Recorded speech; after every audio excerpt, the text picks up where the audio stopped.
My sister-in-law fired me from her husband's family business. 30 minutes later, I deleted all my proprietary work data and left. The next day, my husband's family, in a state of utter chaos, called me 99 times, only to hear the same automated message: "The number you have dialed is not currently in service." It was exactly 11 a.m. I was sitting in the conference room of Anderson & Sons Furnishings, across from my sister-in-law, Jessica Riley Anderson.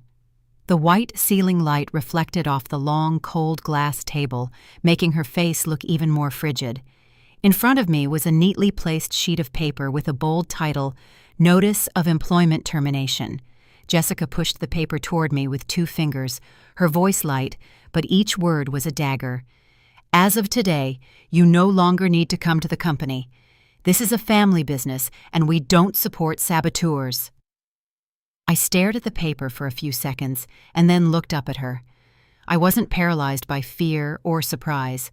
I simply found it ridiculous. Ridiculous because this company they called my husband's family business, had been built on my savings, my expertise, and countless sleepless nights. My name is Ella Davis, and I am 34 years old. 6 years ago, Anderson & Sons Furnishings was just a small shop on a side street selling a few pieces of furniture and home finishing materials. Back then, my father-in-law said he wanted to open a business so his sons would have something to do, but all he had was a rented storefront, a few old contacts, and a bank loan he had no idea how to manage. It was I who put in $50,000 of my own premarital savings and personally built every single process from the ground up. Inventory management, warehouse logistics, sales, customer service, data administration, and debt control. At the time, my husband Jack Anderson held my hand and said sweetly, "We're family, honey. Why do we need papers? In the end, the profits will be for the 2 of us." And I believed him. I believed in my husband and his family and the word family. Because of that trust, I didn't demand to be listed as a shareholder. Because of that trust, I worked in silence like the hidden axle that allowed the entire machine to run smoothly. But life is strange. When you're struggling, they call you a benefactor. When things get better, you start to be a nuisance. When Anderson & Sons Furnishings began generating several $1,000,000 a year in revenue, my husband's family gradually changed. The one who changed the most was my sister-in-law Jessica. She was the wife of the older brother Charles Anderson and held the title of Chief Operating Officer. But in reality, in the early years, she couldn't even read a simple inventory report. However, once the company had money, she started bringing in her own people. Her cousin was put in charge of purchasing her niece in human resources, her best friend in accounts payable. And an acquaintance from her mother's side of the family was slipped into the warehouse department. People with real ability were sidelined while flatterers took the important positions. On several occasions, I discovered that merchandise prices were being inflated, that packing slips didn't match the quantities, and that shipping costs were being falsified. But every time I brought it up, Jessica would smile sarcastically. "You act like you're the only one around here who can read a spreadsheet. Or maybe it just bothers you that Mom trusts me." In the meeting room that day, it wasn't just Jessica. My mother-in-law, Carol Miller Anderson, was seated at the head of the table, her face as cold as a coin. The older brother Charles sat next to his wife, his eyes fixed on his phone. My husband Jack was less than 6 feet away from me, but from beginning to end, he didn't dare look me in the eye. A few other in-laws remained silent, but their gazes judged me as if I were a criminal. My mother-in-law set her coffee cup on the table, her voice dry. "This family has fed you, given you a job, and you repay us by prying into the family's business. A daughter-in-law like you only brings ruin to a family." Hearing that, a lump formed in my throat.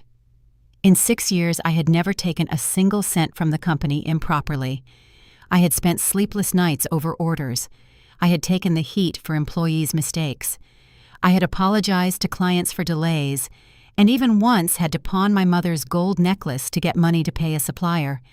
And now, in my mother-in-law's mouth, I had become a parasite who had been done a favor. I turned to Jack. I expected him to say something, a single word, but he just lowered his head, his voice a barely audible whisper. "Just take a break for a while, let things cool down, don't make the situation more tense." At that moment, I understood. They didn't care about right or wrong, they just wanted me to be quiet. I looked at each person in that room and asked slowly, "Are you all certain you want me to leave the company today?" Jessica gave a half smile and pushed a pen toward me. "It's not that we want to. It's a decision that's been made. Sign it so everything is settled. Don't make things uglier." I picked up the pen. My hand didn't tremble. I signed my name on the paper, clearly stroke by stroke, without crying, without pleading, without arguing. When I finished, I put the pen down, looked Jessica straight in the eye, and said, "All right. From this moment on, everything related to Anderson & Sons Furnishings has nothing more to do with me." The room fell silent. Perhaps they didn't expect me to be so calm. Perhaps Jessica had prepared for a spectacle to see me scream beg and lose control, becoming the laughingstock of the entire family. But unfortunately for her, I didn't give her that satisfaction. I stood up, picked up my phone, adjusted my purse on my shoulder, and walked out of the conference room. Behind me, my mother-in-law snorted, and Jessica yelled, "If you're leaving, then leave for good. Don't think this company is going to fall apart without you." I paused at the door and turned to look at her one last time. I didn't argue.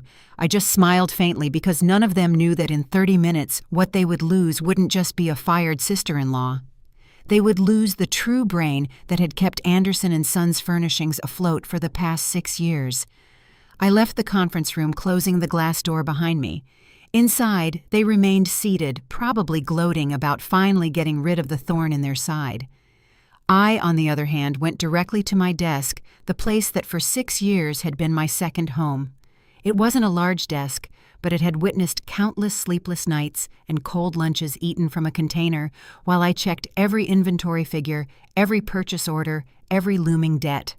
On the desk were only a few personal items, a small pot of succulents with slightly dry leaves, a white ceramic mug with a chipped rim, several notebooks filled with my notes, and a frame with a photo of me, Jack, and our parents on the day the company opened.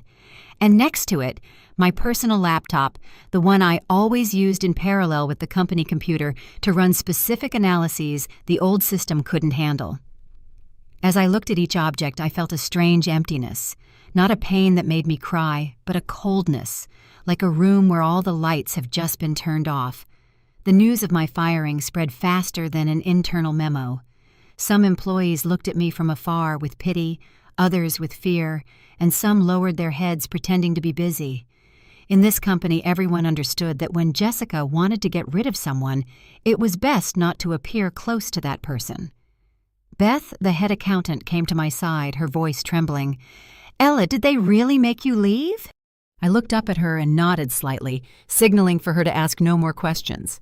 It wasn't that I didn't trust her, but there were too many ears waiting to report back to Jessica. I sat down and turned on the company computer one last time. The screen lit up, showing the familiar management interface. I checked all the data belonging to Anderson & Sons Furnishings. One last time, the client contracts, purchase orders, inventory tax filings, electronic invoices, debt, data delivery schedules, everything was in its place on the company server. I didn't touch anything related to legal records because I understood the difference between leaving with honor and becoming the guilty party. But what was mine was different. I opened my personal folder, where I kept the analytical spreadsheets that for years only I had created, modified, and used. The real profit margin table after deducting hidden costs, the product group loss alert file, the dynamic pricing model that helped the company know which items to stock and which to discontinue, the checklist for detecting counterfeit labels, the script that automatically reconciled inventory, the list of reliable suppliers that I had painstakingly filtered from hundreds of contacts. These things weren't in my job description, they weren't on the company server, and my husband's family had never paid me an extra cent for them. I looked at the screen for a long time, then deleted each folder one by one without rushing, without my hands shaking. Every time I clicked confirm, it was like cutting another thread that had tied me to this place. I wasn't sabotaging the company, I was just taking what was mine. Jessica wanted me to leave empty-handed, but she forgot that the things not written in a contract are often the soul of the entire machine. After that, I logged out of all my personal accounts on the computer, my private email, my cloud storage, my note-taking software, the data reconciliation application whose license I had purchased myself. Everything was completely uninstalled. I removed the security USB from the port and put it in my purse. The notebooks with the operations manuals, I also placed them neatly in a cardboard box. In those pages were my 6 years of experience, the mistakes that almost cost the company clients, the way to handle situations that to an outsider were just cold numbers. Daniel, the systems technician, stood a few feet away, his face pale. He was a man of few words, but he couldn't hold back. He approached and asked in a very low voice, "Are you really leaving? If you go, who's going to manage the profit dashboard?" I looked at Daniel. In his eyes was genuine concern, not feigned curiosity. I answered calmly, "Whoever signed my termination papers will know how to make it work." Daniel pressed his lips together and said no more. He understood that from that moment on, I would no longer be there to patch the holes they insisted on digging. At 11:30, I finished packing my things. A small cardboard box was enough for 6 years in this place. I hugged it and walked out down the hallway. Some employees nodded at me discreetly. Some had red eyes. I didn't blame them. Everyone needs a salary to live, and not everyone can stand up to a family that holds both the money and the power. When I passed the management office, Jessica was already at the door. Arms crossed her lips, painted a deep red. She said loudly so the whole office could hear, "If you're leaving, then leave for good. Don't think this company is going to fall apart without you." I stopped and turned to look at her. I could have said many things. I could have exposed every inflated expense, every overpriced order, every one of her relatives who had been bleeding the company dry. But I said nothing. There are lessons people only learn when they pay the price themselves. I just replied softly, "I hope so too." The smile on Jessica's lips froze. Her face darkened, but I gave no further explanation. I hugged my box and went straight to the elevator, leaving behind a mixture of curious, pitying, and uneasy glances. As soon as I reached the lobby, my phone began to vibrate incessantly with messages from Beth, from Daniel, from Laura in customer service. They were worried about me, and they feared what was to come. But I didn't reply to anyone. I needed to disappear long enough for my husband's family to see the price of their ignorance. Before walking out the door, I opened my phone settings and forwarded all calls to a "not in service" status. Then I turned off the phone. Outside, the midday sun beat down. I stopped for a few seconds, looking at the Anderson & Sons Furnishings sign hanging high above. 6 years of my youth were there, but from that instant it was no longer my responsibility. If my husband's family called me 99 times or 999 times, the only thing they would hear would be that cold, distant phrase, "The number you have dialed is not currently in service." After leaving the Anderson & Sons building, I didn't go straight home. I walked down the street I knew so well past the coffee shop where years ago Jack and I had sat planning the first purchase orders. The midday sun hit the asphalt, making me squint, but what stung my eyes wasn't the sun. It was the memories of the last 6 years replaying like an old film. Back then, my father-in-law, Arthur Anderson, pulled his savings to open the business with a rented space, a few sample catalogs, and a bank loan hanging over his head. The older brother, Charles, was listed as the manager, but he understood nothing about management. My husband, Jack, only knew how to drive the delivery van and handle small tasks. And my sister-in-law, Jessica, had no power. She just liked to dress well and spout grand phrases about business, but if you handed her a cost-benefit analysis, she'd stare at it as if it were in another language. I was the one who truly built the company's foundation. Before marrying Jack, I had been an operations manager at a distribution company. I understood that for a business to survive, it needed processes. A small shop can run on instinct, but a company that wants to grow cannot. I remember the first night I sat with my father-in-law in the warehouse. Mr. Arthur poured me a cup of coffee, his voice grave. "Ella, in this family, no one handles paperwork and processes like you do. I'm asking you to help us. When the company grows, this family will not forget your contribution." At that moment, those words comforted me. I contributed $50,000 from my premarital savings money I had planned to use for a small apartment. I didn't ask for a shareholder agreement. Jack hugged me and whispered, "Trust me, we're a family. In the end, everything that belongs to my family will also be yours." And I believed him. Looking back, I realized a woman's trust is sometimes the thing that costs her the most. The first few months, I practically lived at the company. I came home close to midnight and would still sit at the kitchen table with my laptop warming up a bowl of cold soup while checking orders. Once I had a fever of almost 102 degrees Fahrenheit. Jack told me to take the day off, but we had an important delivery. If we got the wood color wrong, we'd lose the whole contract. I put on a coat, took a fever reducer, and sat in front of the computer. My mother-in-law at that time even brought me a hot broth, saying, "This family's younger daughter-in-law is so dedicated. Without you, we'd all be lost." I never imagined the same person would turn her back on me so quickly. The turning point came at the end of the first year. I realized the mid-range furniture market for corporate housing and luxury rentals was growing fast. I proposed we shift to a project-based supply model. At first, Charles dismissed it, but I didn't give up. I prepared a company portfolio, contacted a private developer, and waited 3 hours just to meet the purchasing manager. It was that clarity that helped Anderson & Sons land its first big contract.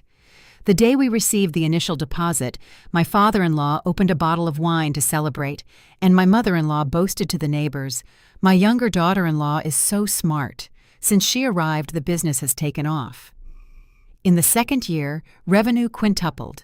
Anderson & Sons opened a larger warehouse, bought a truck, and my husband's family started to have money. I continued to work even harder, but I began to feel the way they looked at me had changed. Before, I was the savior. Later, I was someone who controlled too many things. Jessica changed the fastest. Once during a family dinner, she said with a smile, "In a family business, having the younger sister-in-law control all the data is a bit strange, isn't it? If one day she gets angry, the whole family is left high and dry." The table went silent, and then my mother-in-law added, "Well, we also need to spread the work around so the family can control it." I even offered to teach Jessica how to read the reports, but she didn't want to learn. She just wanted power. Later, I learned that behind my back, Jessica had told my mother-in-law and Charles they had to regain control, or one day the Anderson family business would be in my hands. That poisonous seed was planted, and from then on, one by one, their relatives began to be hired, and Anderson & Sons began to rot from within. The first person Jessica brought in was her cousin Marcus. He had a smooth tongue, but zero knowledge of interior design materials. Jessica announced he would be in charge of purchasing. I knew something was wrong.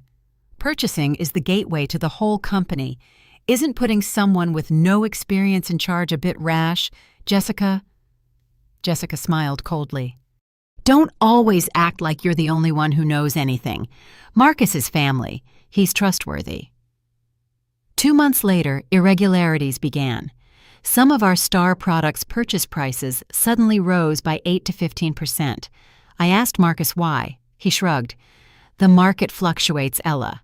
I discovered many purchases were no longer made directly from the manufacturer, but through a newly created intermediary company, whose representative was a close friend of Marcus. The price from the manufacturer didn't change, but a nice amount was tacked on when selling to Anderson & Sons. I showed Jack the proof. He sighed. "Don't make things so tense. They're family. I'm sure they have their reasons." A loss of thousands of dollars a month, and you call it having their reasons? I asked. He frowned. "You always see the bad side of things.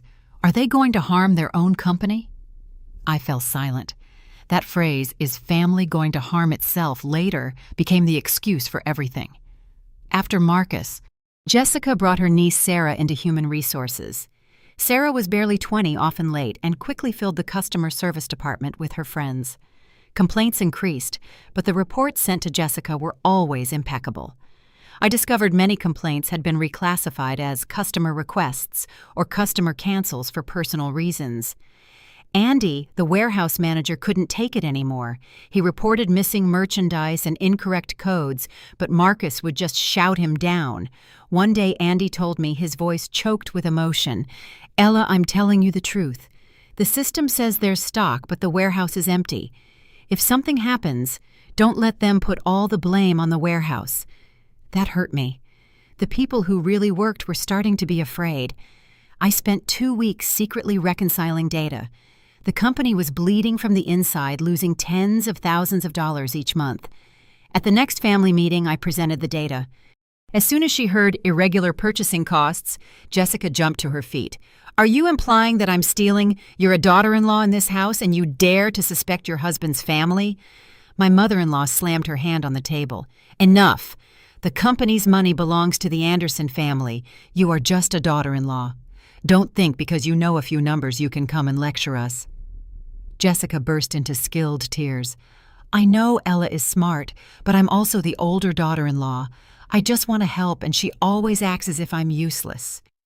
My mother-in-law hugged her, giving me a look full of reproach. I turned to Jack. He just lowered his head, a silent spectator. That silence hurt more than any shout. After that meeting, my access to certain financial data was restricted. I knew it was Jessica's way of blindfolding me. I didn't react. I just silently saved everything I could, irregular invoices, altered quotes, messages, with orders to modify data. I understood that for them to wake up, reason wasn't enough. They had to fall into the hole they had dug for themselves. The final straw came with the biggest contract in the company's history with the Solstice Hospitality Group. It was worth over $1 million, a lifeline for the company. If it failed, the facade of prosperity would shatter. I had followed the Solstice contract from the beginning. They were not easy clients. Every detail had to be perfect. Just before finalizing the material purchase, Jessica unexpectedly put Marcus in charge.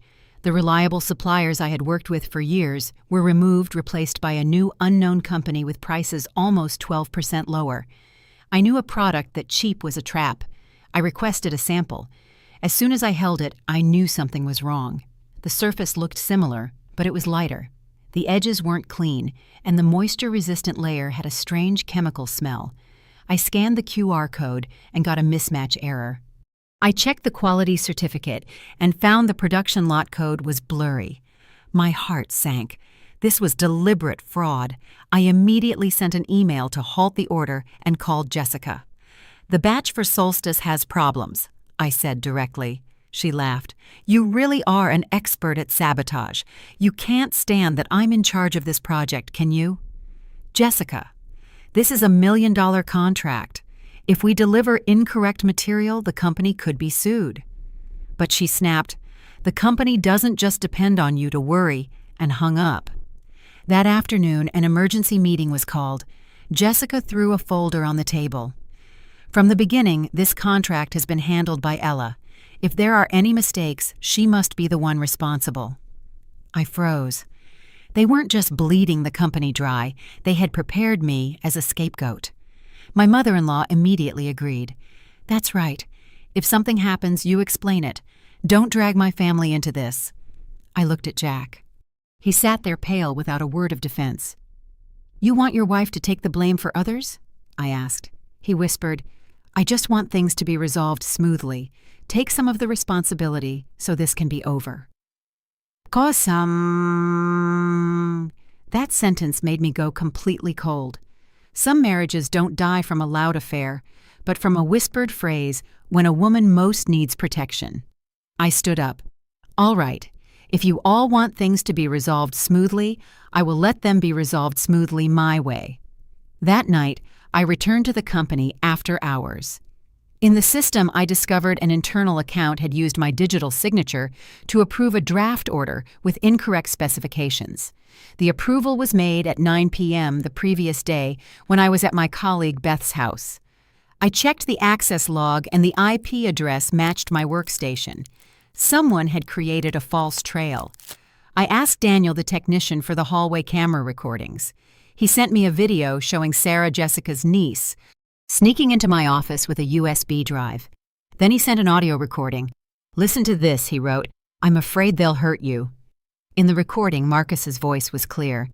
"Just let Ella approve the draft in the system. If anything happens, we'll blame her." Then Sarah's laugh. "And if they find out," Marcus replied indifferently, "Jessica will take care of it. Besides, we're family. Who's going to believe Ella over the entire Anderson family?" I sat in front of the screen for a long time. They no longer considered me family. They wanted to use me as a shield for their greed. From that night on, I began to prepare my exit. I made legal backups of all the evidence. I met secretly with a lawyer, giving him the bank statement for my $50,000 contribution messages, where Jack admitted it was my capital, and the recording of my father-in-law saying the company was what it was because of me. From that day on, I went to work as if nothing had happened, letting them think they had me cornered. I knew the day they fired me was coming, and when it did, I would simply leave cleanly and legally without leaving them a single lifeline. Just over 2 hours after I left Anderson & Sons, the machine began to show its first cracks. The order management system started to glitch repeatedly. The customer service department exploded with nearly 40 calls in half an hour. Customers were furious, and employees didn't know what to say because the screen showed one thing and the warehouse reported another. Daniel, the technician, opened the profit dashboard, but the screen only showed error messages. All the automated scripts I had written to check inventory and profit margins had disappeared from my personal environment. He ran to Jessica's office. "Ma'am, the reconciliation system Ella built is no longer working." Jessica frowned. "If it's not working, fix it." Daniel swallowed. "But Ella didn't transfer it to us. No one knows how it's structured." "It's not purchased software, ma'am." Jessica dismissed it. "It's just a spreadsheet, not a state secret." SMT. But in the warehouse, the situation was much worse. Andy ordered a check on products due for delivery. In the system, quantities appeared available, but half the shelves were empty. Andy called management. "Jessica, we need to block warehouse dispatches. If we deliver this afternoon based on system data, there won't be enough for the large client." Marcus snatched the phone. "Impossible. Your data is on a piece of paper, but the empty shelves are right here in front of me," Andy retorted. "If you're so smart, come down and take the merchandise from the paper to deliver to the client." Around 3 p.m., a VIP client called shouting, "You promised delivery of 200 sets, and now the driver arrives and says, 'Merchandise is missing. I'm going to sue you.'" The call was transferred to Jessica. The client was clear if everything wasn't delivered that day. He would cancel all future orders and demand compensation. After hanging up, Jessica slammed the phone down. "This is all Ella's fault. Is she sabotaging the company on purpose?" No one answered. Marcus got nervous calling suppliers and carriers, but the more he called, the paler he became. Some batches he claimed to have received had never reached the warehouse. In 4 hours, Anderson & Sons went from a company gloating about firing me to a market on the brink of collapse. It was then that Jessica remembered the phrase I had said, "I hope so too." She started calling me, not in service, the second time still not in service, the third, the fourth, the fifth. She didn't want to admit she needed me, but the slight tremor in her hand gave her away. Charles said, "Call Jack. Tell him to get Ella to come back." Jessica shot him a glare. "No need, she's just putting on a show." But a fear she dared not name began to grow inside her because in just a few hours, everything she thought she had under control was crumbling. And at that moment, Jessica began to glimpse a bitter truth perhaps Anderson & Sons had never really worked without me. The next morning, cars from Solstice Hospitality Group were parked in front of the building. It was an entire team, the purchasing representative, a quality control technician, and a legal advisor. Jessica greeted them with a forced smile.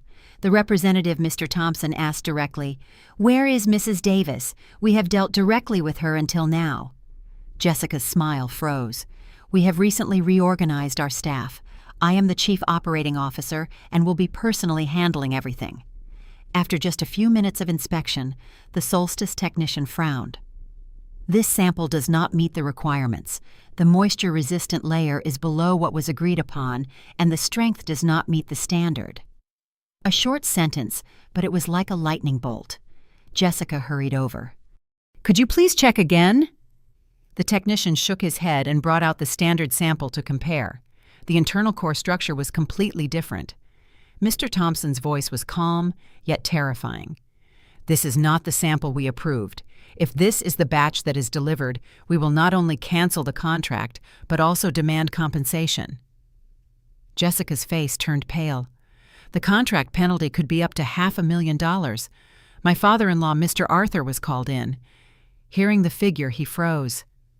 "How did we get to this point?" he asked hoarsely. Jessica turned sharply to Marcus. "Explain yourself. This is the merchandise you bought." Marcus stammered, I bought it according to the approved price. It was you who told me to switch to this supplier because the price was better." The room fell silent. Mr. Thompson closed his folder. "I don't care who approved what. We just need a competent and honest supplier. From the beginning, the only person who has given us confidence has been Mrs. Davis. We need to speak with her." My father-in-law turned to Jessica. "Call Ella. Where is she?" Jessica pressed her lips together. "She no longer works here." Mr. Thompson raised an eyebrow. "She left right before the final sample review." He stood up. "In that case, we are sorry. Solstice Hospitality is temporarily suspending all collaboration with Anderson & Sons. Furthermore, our legal department will be sending an official notification regarding the non-compliance." With that, they left, leaving a ticking time bomb behind. That afternoon, everything collapsed. The bank called to remind them a loan of nearly $400,000 was about to mature. Suppliers began to apply pressure demanding payment and stopping deliveries. In the warehouse, Andy received a message from a trusted partner. "I've heard things are very messy over there. If you can still get out, save yourself." News of the company's instability spread like wildfire. Jessica, who the day before had said the company wouldn't fall apart without me, began to call me nonstop. The 10th call, the 20th, the 30th all went unanswered. For the first time, she lost her usual arrogance. Power isn't about sitting in a high chair. It's about knowing how to keep the entire machine from collapsing. And that person was no longer answering the phone. That night, my husband's family held an emergency meeting. It felt more like a trial. Jessica was the first to speak, slamming the table. "This is all Ella's fault. She deleted the data, sabotaged the company." My mother-in-law, Carol, gritted her teeth. "I told you so. You can't trust that kind of daughter-in-law. You raise a snake in your own house only to have it bite you." They called Daniel, the technician, to explain. He stood in a corner, his face tense. "Was it Ella who deleted the data?" Jessica asked. Daniel swallowed. "Ella did not delete the company's data. She only deleted her private files and personal tools." The entire room fell silent. Charles truly began to panic. What if the client really sues us and the IRS and the bank and the suppliers? Who is going to take responsibility? Just as they were arguing, an anonymous email arrived. "The Anderson & Sons system shows signs of purchasing price fraud and inventory loss. We will forward the evidence to the proper authorities if the company continues to conceal it." Jessica's face turned white as wax. She understood it was not an empty threat. Marcus was secretly deleting messages on his phone, his hands trembling. An innocent person would not panic like that. Then the accounts payable system had an error exposing a series of expenses without valid receipts. Money for transportation was being transferred to the same personal account. Consulting fees matched the account number of an acquaintance of Marcus. Beth, the head accountant, looked at the printout and said, "If the IRS reviews this, no one will be able to say it was a mistake." Around midnight, a former employee posted on social media exposing the company's corrupt practices. The post was widely shared. It was then that my husband's family fell into true chaos. It was not just the loss of the contract or the lack of money, but the legal threat hanging over their heads. And I, in the midst of it all, had completely disappeared. They thought by throwing me out, everything would be solved. They didn't know that when I left, I had taken the most important thing with me: sanity, integrity, and my own survival. While my husband's family descended into chaos, I was sitting in a quiet coffee shop nearly 6 miles away. Across from me were Beth, Andy, Daniel, and Laura. They were the people I trusted most. I looked at each of them and asked, If Anderson and Sons goes under, what do you plan to do? Beth smiled sadly. If I stay there sooner or later, they will use me as a scapegoat. Andy put down his coffee cup. Staying there means ending up in jail for others. Daniel nodded. I know the system you built. If you don't come back, they won't be able to save it. But if you do, they will pin all the blame on you. Hearing their words, I felt no joy. I looked at everyone and said, I'm not going back. I'm going to start something new. I took out a blue folder and placed it on the table. Inside was the plan I had been secretly preparing for the last 3 months, a list of reliable suppliers, a market analysis, an optimized management model, and a list of clients who trusted me personally. You knew they were going to fire you, Beth asked, stunned. I didn't know the exact day, I replied. But ever since they used my account to approve fraudulent orders, I knew. I just didn't want to wait for them to push me off the cliff to start looking for a way out. Daniel skimmed the documents. You plan to build a new foundation from scratch. I nodded. No patches, no loose files. We may be small, but we will not be opaque. Laura hesitated. And what about the clients? Will they accuse us of stealing them? No one will illegally take client data, I said seriously. Those who come to us will do so by their own choice. We're starting over, but cleanly. Beth looked at me. Are you sure Anderson and Sons will sink? I thought about the fake invoices the bank loaned the Solstice contract. They have already sunk, I said. They just haven't realized it yet. I looked at them. I don't need Anderson and Sons. I need a team that is sensible. Come with me. I don't promise immediate wealth or an easy path, but I promise that in my company, no one will have to falsify data to please family, and no one will be used as a scapegoat for the greed of others. Laura was the first to nod. I'm with you. Daniel placed his hand on the folder. Me too. Andy smiled. Working with people who know right from wrong is worth it.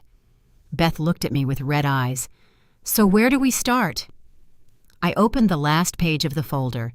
There was the name I had been thinking about, Trustline Projects. It wasn't flashy, but it was what I wanted to preserve. While my husband's family was still calling me a new company, was being born at that small coffee shop table, without noise, but with complete clarity. 3 days later, Anderson and Sons received official notification from Solstice Hospitality Group, a complete termination of the negotiation process. The $1 million contract had vanished. The bank called. The credit manager's voice was cold.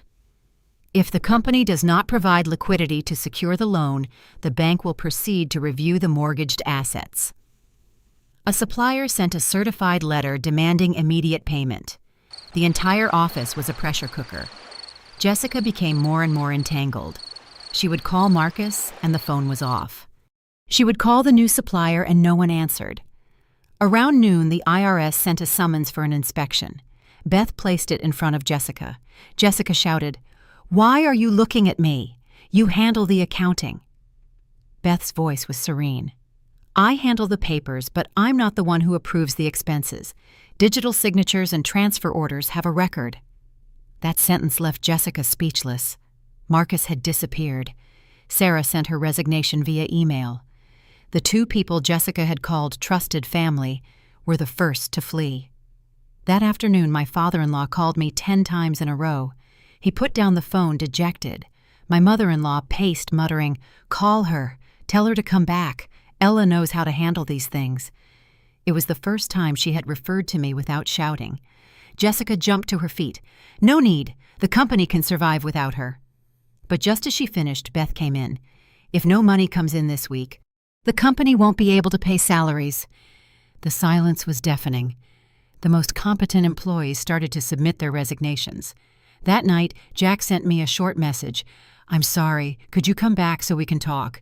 I read it and put the phone down without replying. They didn't need me when I was there. They only needed me when everything started to fall apart. I couldn't turn back. After 3 days, I didn't return to the company or the house. I rented a small, quiet apartment. The next morning, I went to my lawyer's office. On the table were 3 folders, the divorce petition documentation of my $50,000 contribution and evidence of the company's fraud. I used to live on trust. Now I was forced to save myself with evidence. I signed the divorce petition first. My stroke was quick and decisive. The marriage had died the moment Jack watched me being pressured to take the blame. I sent a short message to Jack. "This afternoon, my lawyer will be sending the divorce petition. From now on, all communication will be through him." He called immediately. I let it go to voicemail. He texted, "By doing this, you are backing my entire family into a corner." I replied, "Your family got there on their own. I'm just no longer at the bottom to cushion the fall." At the same time, my lawyer sent a notice to Anderson & Sons requesting an accounting for my $50,000 contribution and clarification on the unauthorized use of my internal account. Laura later told me Jessica tore the paper into pieces, shouting, "Does she think hiring a lawyer will scare me?" That same afternoon, Beth discreetly sent my lawyer new evidence-inflated expenses and transfers to the intermediary company linked to Marcus with final approval from Jessica herself. At the end of the day, the IRS sent another summons.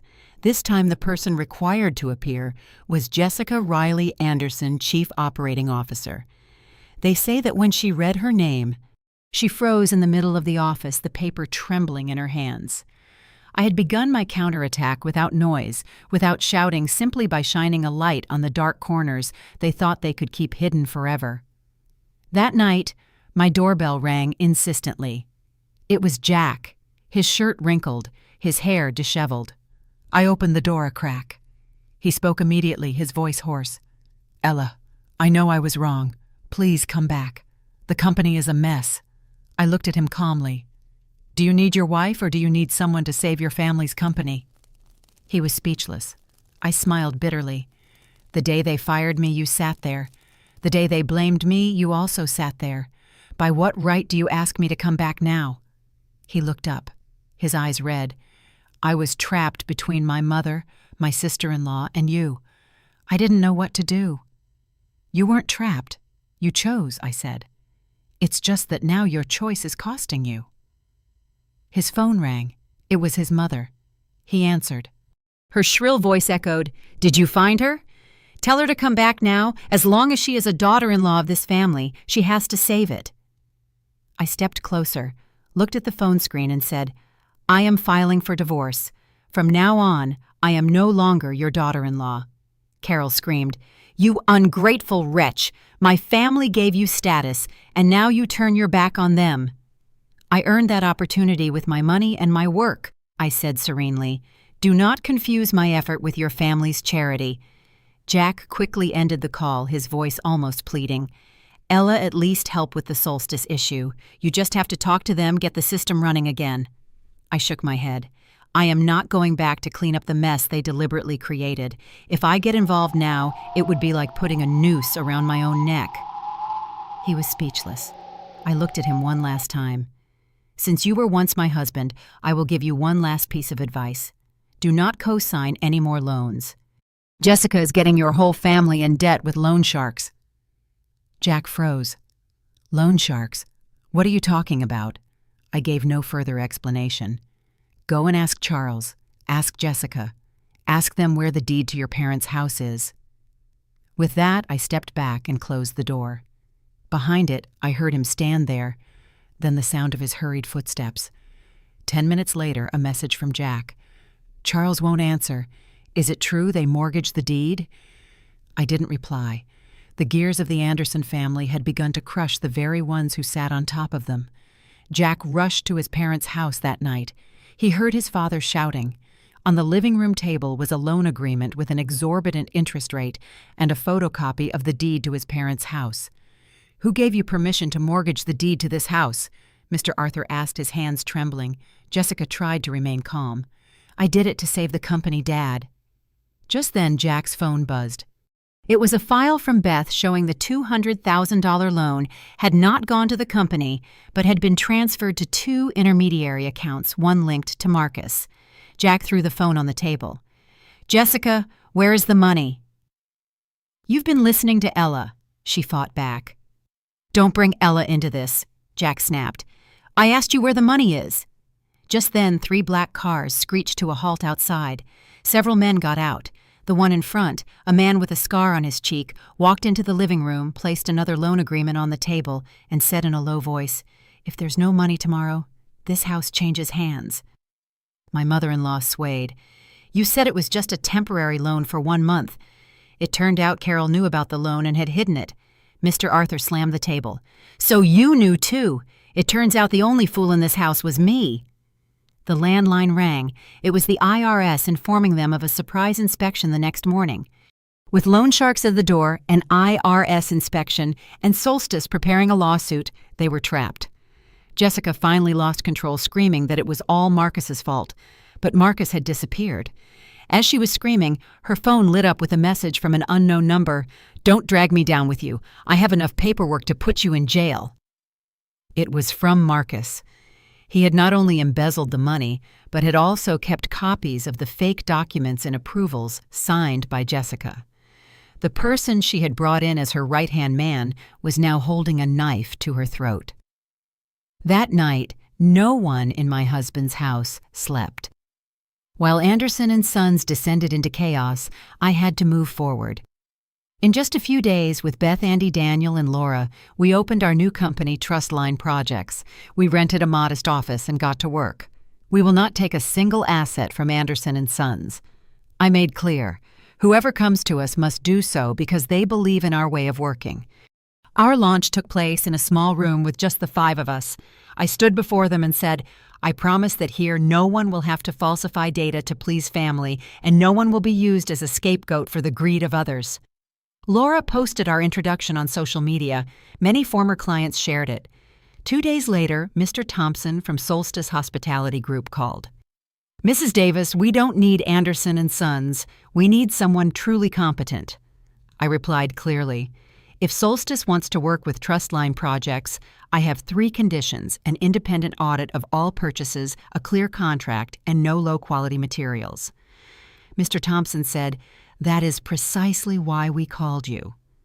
With that single sentence, a new door had opened. The news that Solstice was negotiating with my company reached Anderson and Sons.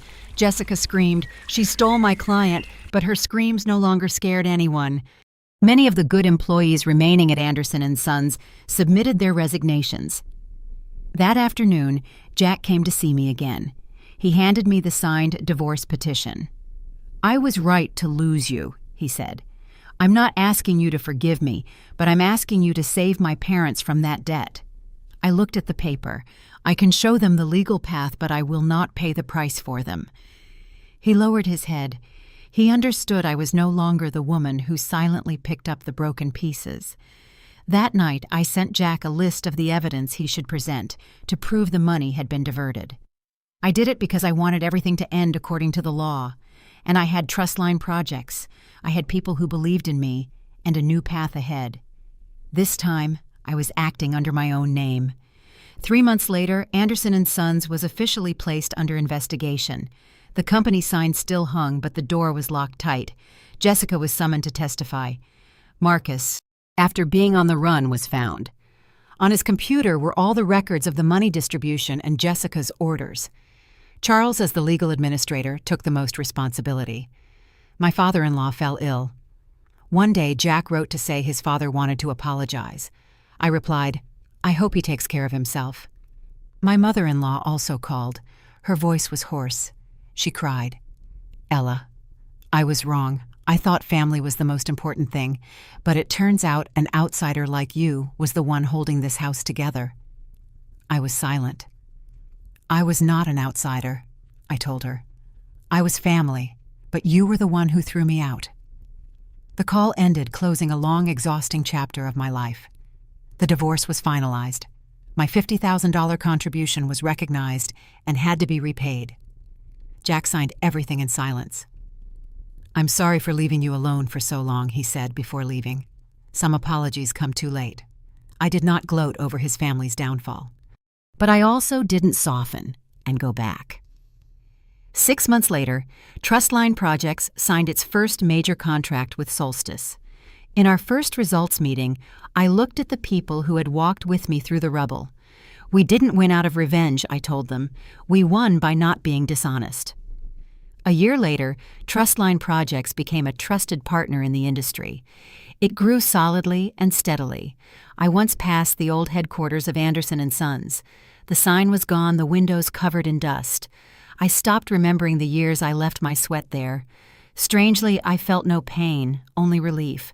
If Jessica hadn't fired me that day, maybe I would still be deceiving myself. But there are places where the longer you stay, the more they consume you. And sometimes being pushed out, even if it feels like you're losing everything, turns out to be life's way of opening a way out for you.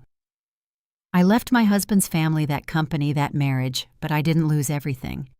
I just gave them back a life that was never worthy of me, and I, Ella Davis, started over cleanly, decently, and with my head held high.